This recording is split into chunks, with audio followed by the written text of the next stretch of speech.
양소영 변호사의 상담소, 양담소를 찾아주신 여러분 환영합니다. 양소영입니다. 늦은 오후 메신저 알림음이 요란스럽게 울렸습니다. 그녀는 스마트폰을 봤는데요. 사위가 보낸 메시지였습니다. 장모님, 저 급히 송금할 때가 있는데 장모님이 저 대신 먼저 보내주시면 안 되나 해서요. 60만 원이에요. 제가 내일 장모님께 보내드릴게요. 오죽하면 이런 다급한 메시지를 보냈을까 싶어 그녀는 사위에게 바로 돈을 보내주었죠. 그런데 그날 저녁 통화한 사위는 돈을 보내달라고 한 적이 없다며 딱 잡아뗍니다. 대체 무슨 일이 일어난 걸까요? 법무법인 승인 양소영 변호사입니다. 눈치채셨죠? 문자나 메신저를 통해 지인을 사칭해 접근한 뒤 돈을 가로채는 메신저 피싱이었습니다. 사기범들은 대부분 자녀를 사칭해 온라인 소액 결제나 회원 인증, 교통사고 합의금 등을 이유로 문자나 톡으로 피해자들에게 접근을 하는데요. 확인을 위해 전화를 요구하면 휴대전화가 고장이 나서 통화가 어렵다며 전화 확인을 회피하는 게 메신저 피싱 사기의 특징이라고 합니다. 최근에 단순 돈이 아닌 개인정보나 신용정보를 요구해서 이를 범죄에 활용하는 사례가 늘고 있다고 합니다. 그래서 자녀를 사칭해서 피해자 명의로 직접 결제나 회원 인증을 해야 한다면서 주민등록증 사본이나 신용카드 번호와 비밀번호 등을 요구하는 경우인데요. 주의하셔야 될 것 같습니다. 탈취한 개인 신용정보를 활용해서 피해자 명의로 은행 비대면 계좌를 개설을 해가지고 대출받는 범죄에 활용을 한다고 합니다. 이런 메신저 피싱 사기를 방지하기 위해서는요. 가족이나 지인이 메신저로 돈과 개인정보를 요구하면 유선 통화를 꼭 이렇게 본인 여부를 확인해야 된다고 합니다. 특히 휴대전화 고장이나 분실 등의 이유로 연락이 어렵다고 하면 피싱 사기일 가능성이 높으니까 각별한 주의가 필요합니다. 또 출처가 불분명한 URL, 이거는 클릭하지 마시고요. 앱 설치를 요구하면 꼭 거절하셔야 됩니다.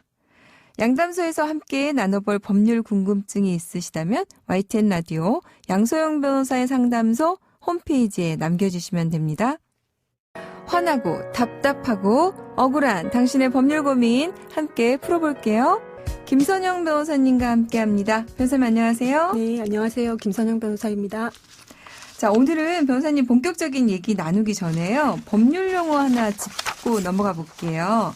잠시 후 사연에서 나올 거라서 자, 유증 정확히 어떤 겁니까? 예, 유증의 의미를 밝혀드리자면 유언으로 아무런 대가를 받지 않고 자기의 재산상 이익을 타인에게 주는 것을 말합니다. 예컨대 이제 유언장을 작성하시면서 사후에 아들에게 부동산을 준다 이렇게 하면 유증에 해당합니다. 네. 네.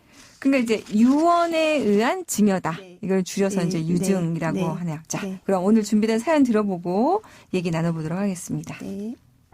20년 전에 결혼한 저는 아들이 하나 있습니다. 결혼 생활이 10년 정도 되었을 때 사업이 어려워지며 아내와 소원해졌죠. 그 시기 사무실 근처 단골로 다니던 미용실 원장과 이런저런 세상 얘기를 하며 친해졌습니다. 그러다 우리 두 사람은 함께 밤을 보내게 되었습니다. 그녀를 잊고 가정에 충실하려 했지만 일은 점점 꼬여갔습니다. 사업이 점점 어려워져 아내에게 얘기를 꺼내자 아내는 한두 번도 아니고 아버지에게 면목이 없다. 이제는 망하든 말든 알아서 하라고 하더니 점점 더 저를 무시했습니다. 발동동 구르며 대출을 알아보는 저에게 미용실 원장인 그녀가 선뜻 큰 돈을 빌려주었습니다. 그런데 얼마 후 그녀가 엄청난 고민을 털어놨습니다. 제 아이를 임신했다는 겁니다. 그녀는 유부남이라도 괜찮으니 아이 아빠가 되어달라고 했습니다. 그때부터 저는 집을 나와 그녀와 함께 생활했고 그녀가 빌려준 돈으로 급한 대출을 막은 후 새로운 사업을 시작했습니다. 집에서 나온 지 10년이 되던 해 아내가 주변의 수소문에 저를 찾아왔습니다. 아내는 자신이 잘못했다며 다시 돌아와 달라고 애원했습니다. 아이들이 아빠를 기다린다면서요. 그즈음 저는 남들의 수군거림을 느끼며 사는 것도 쉽지 않다는 걸 느꼈죠. 다만 그 사이 저의 사업은 번창했는데 미용실 상황이 좋지 않았습니다. 저는 고민 끝에 그녀에게 가정으로 돌아가게 해주면 딸의 양육비도 주고 내가 죽으면 얼마 전 새로 산 아파트는 당신에게 주겠다고 했습니다. 하지만 이를 뒤늦게 한 아내는 불륜녀에게 유증을 하는 게 가능하냐며 반대했습니다. 불륜관계 그녀에게 집을 유증하는 거 어떤 문제가 있을까요? 이게 참 사연이 참 어렵습니다. 근데 사실 이게 그러니까 주기는 주는데 가정으로 돌아가게 해주면 주겠다 이렇게 지금 유증을 하겠다고 하시는 거군요. 네.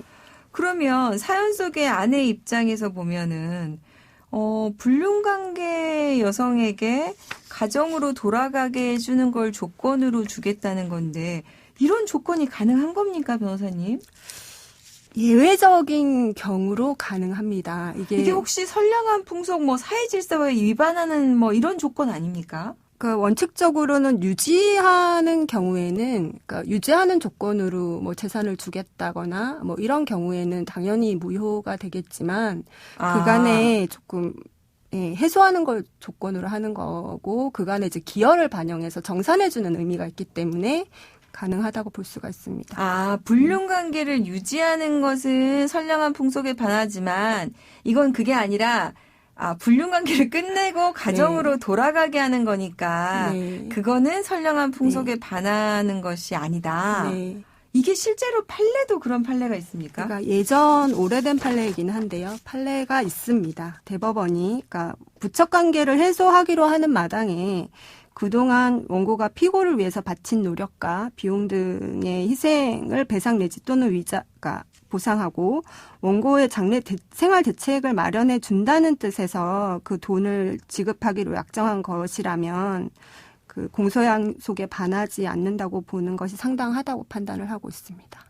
그러면은 이 사안처럼 여성이 남자분에게 생활과 관련해서 조금 도움을 주는 면이 있었고 아이와 관련해서 양육비도 조금 필요하고 이런 부분이 있다면 이런 거를 마련해 주는 의미라면 이런 부분의 조건은 공소양속에 반하지 않는다. 이렇게 볼 여지가 있다는 거네요. 네. 그러면 이게 지금 이런 건 유증이 가능한 거군요. 네. 이게 지금 남성과 미용실 원장이 한 10년 정도 살았는데 이건 지금 중원적 사실혼이라고 볼 수 있겠습니까? 네, 그렇습니다. 중원적 사실혼은 법률상 배우자가 있는 경우에 다시 사실혼을 맺는 것을 그러니까 중원적 사실혼이라 하고요. 다만 이 중원적 사실혼에 대해서 민법에서 그 효력을 취소할 수 있는 사유라고 볼 수 있습니다. 당연히 사실혼으로서 인정되는 건 아닙니다. 네. 이럴 경우에 재산 분할도 인정이 됩니까? 원칙적으로는 이게 법률상 배우자가 있는 자들의 혼인 관계를 침해한 것이기 때문에요. 혼인 기간이 좀 오래돼도 원칙적으로는 재산 분할이나 위자료를 인정해 주지 않는 것이 일반적입니다. 네. 저희가 가끔 이제 상담을 하는 과정에서 많이 물어오시는 경우가 있습니다. 자, 중원적 사실혼. 자, 배우자가 있는 경우에 밖에 나가서 사실혼을 유지하시는 분들이 이와 관련해서 그 경제적인 공동체를 이루는 경우에 여기에 대해서 내가 재산 분할을 받을 수 있다고 오해하시는 분들이 있으십니다. 자, 이런 분들 재산 분할 받을 수 없습니다. 반대로 그런 분들이 재산 분할을 혹시 할 수 있다고 기대하고 하시는 분들 정신 차리셔야 됩니다. 자, 내가 거기에 대해서 기대하시는 분들 여기에 대해서 재산 분할 받으실 수 없습니다. 그래서 저희 사무실에 가끔 물어보고 오세요. 그래가지고 그런 배우자를 소위 말하면 불륜관계에 있으신 분들이 그걸 믿고 몇 년을 기다리고 해서 그 사람을 믿고 기다렸는데 제가 하나도 보호받을 수 없는 건가요? 하면서 하시는 분들이 가끔 있으신데요. 사실은 이런 부분들을 좀 분명히 알아보시고 본인들이 아무런 보호받을 수 없는 지위에 있다는 것들에 대해서 좀 정확히 좀 아실 필요가 있을 것 같아서 제가 한번 좀 일부러 강조해서 한번 말씀을 좀 드려봤습니다. 네, 자, 그러면요. 이 경우에 근데 이건 좀 별도의 얘기입니다. 그래도 아이의 양육비 부분은 좀 달리 봐야 되겠죠? 그 아이 같은 경우에도 그 혼외자 같은 경우에 인지가 있는 경우에 한해서 가능하다고 말씀을 드릴 수 있을 것 같습니다.